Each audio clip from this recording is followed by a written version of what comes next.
क्या कैसे गई? अच्छा, जैसे मैंने आपको बताया मैं एसोसिएशन की मेंबर भी हूँ और मैंने पहले भी कुछ कुछ कॉम्पिटिशन्स में पार्टिसिपेट किया हुआ है। तो जो हमारी एसोसिएशन होती है वो आपको नो हाउ देती रहती है कि अच्छा जी अभी यहाँ ये हो रहा है, वहाँ ये हो रहा है। तो ऐसे एक दिन मुझे कॉल आई कि मैं कुछ अर्से पहले स्पेन जाने वाली थी। तो वो ज़ाहिर सी बात है हमारे एसोसिएशन को पता था। तो कॉल आई कि अच्छा आप पाकिस्तान में या अभी स्पेन में? तो मैंने कहा नहीं मैं भी पाकिस्तान में ही हूँ। तो उन्होंने कहा अच्छा ऐसा ऐसा है क्या, बाकू में पहली दफ़ा कोई कंपटीशन हो रहा है गोल्ड शाह के नाम से। वहाँ पे अक्सर होते रहते हैं लेकिन ये जो कॉन्टिनेंटल था इंटरनेशनल जिसमें बहुत से ममालिक से लोग आने वाले थे तो वो पहली दफ़ा हो रहा था। तो उन्होंने पूछा कि भैया आप इंटरेस्टेड हैं कि नहीं। तो बस चूँकि मैं तो ऑलरेडी इन चीज़ों में थी तो मैंने बोला अच्छी बात है जाना चाहिए। तो बस वहाँ से फिर जर्नी शुरू हुई। 3 वीक का टाइम था हमारे पास क्योंकि बहुत कम अरसा था, उसमें हमने तैयारी की फिर हम वहाँ गए। अच्छा, ये बाकू कहाँ पर है? बाकू अज़रबैजान में है, अच्छा, तो कैरिक हाँ सिटी है। आपको मतलब ये कि जो मौका मिला ये काम करने का, सीखने का, तो ये जो आपने कौन सा मेडल लिया वहाँ पे? सिल्वर मेडल लिया। अच्छा, इसके बारे में 2 बताएं। कैटेगरी में। अच्छा, तो इसमें बेसिकली देखें काफ़ी कैटेगरीज़ होती हैं कि पोल्ट्री में आप लेना चाहते हो, सी फूड, मीट या आप टीम में लेना चाहते हो। सही। तो मैंने 2 कैटेगरीज़ में पार्टिसिपेट किया था जिसमें मुझे सिल्वर मिला अल्हम्दुलिल्लाह। अच्छा। तो एक पोल्ट्री था और एक सी फूड था। तो जिसमें असल में एक प्लेट होती है उसमें काफ़ी एलिमेंट्स होते हैं जिसका हमने ख्याल रखना पड़ता है। जैसे प्रोटीन हो गया, स्टार्च हो गया, वेजिटेबल हो गए, स्टार्चेस और क्या कहते हैं क्रिस्पी एलिमेंट हो गया और सॉसेस हो गई। तो उसमें अगर मैंने चिकन में बनाया था stuff chicken with fondant potato and poached orange carrots, उसके साथ चिकन थाई सूप था और सॉस था और क्रिस्पी एलिमेंट में टूल्स थे। अच्छा, तो ये मतलब आपको फर्स्ट किसको मिला था?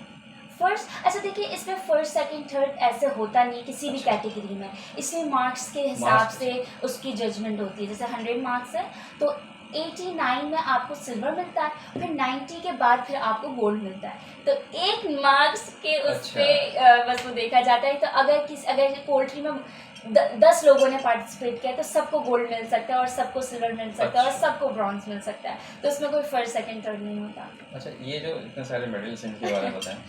ये जैसे कि मैंने आपको बताया कि मैं पार्टिसिपेट करती रहती हूँ। तो ये मेरा फर्स्ट एवर कंपटीशन का है, ये सेकंड का है, फिर ये बाकू का है और ये अच्छा, दोनों अच्छा। बाकू के हैं।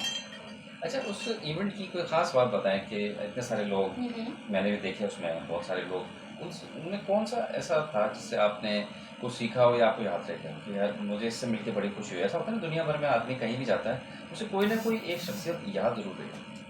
पहले तो उन सब से मिलके उन चीज़ों को देख के ही बहुत सीखने को मिला क्योंकि सही। जो इक्विपमेंट्स जो यूटेंसिल्स वो लोग यूज़ कर रहे थे वो मतलब हम लोग सिर्फ यहाँ पे पाकिस्तान में बैठ के इंस्टाग्राम पे ही देखते रहते हैं, स्क्रॉल करते रहते हैं। अच्छा ये चीज़ें भी होती हैं लेकिन उन चीज़ों को सामने से देखना उनको यूज़ करना तो वही एक बहुत बड़ी हमारे लिए अचीवमेंट थी। जहाँ तक बात है सीखने की तो इसमें हमें फीडबैक्स मिलते हैं जजेस के तरफ से जिसमें और इसमें मुझे बहुत अच्छा हमारे लिए अपॉर्चुनिटी थी कि जो जजेस थे वो बहुत वो वर्ल्ड एसोसिएशन के जजेस थे जिसमें से कोई चेयरमैन था, कोई प्रेसिडेंट था। तो ऑब्वियसली अगर वो इतना एक्सपीरियंस है तो उनसे जो हमें फीडबैक मिला उससे सीखने को हमें बहुत कुछ मिला। हमने बनाया तो चीज़ लेकिन उन्होंने हमें सिखाया कि इस चीज़ को हम और कैसे बेहतर तरीके से बना सकते थे और किस टेक्निक्स के साथ बना सकते थे। अच्छा, इसमें ऐसा होता है ना कि एक वक्त की सूरत में गए थे या आप अकेली नहीं? अच्छा यहाँ पाकिस्तान से पूरा एक ग्रुप गया था। 8-9 लोग थे जिसमें हमारे मैनेजर थे, शेफ्स थे, सारे लोग थे। अच्छा, वो वहाँ पे आपने कुछ क्या एक्सपीरियंस किया मुख्तलिफ जो आप यहाँ नहीं कर पाए? आपको लगा हो कि यार मुझे यहाँ इस सतह पर काम करना चाहिए?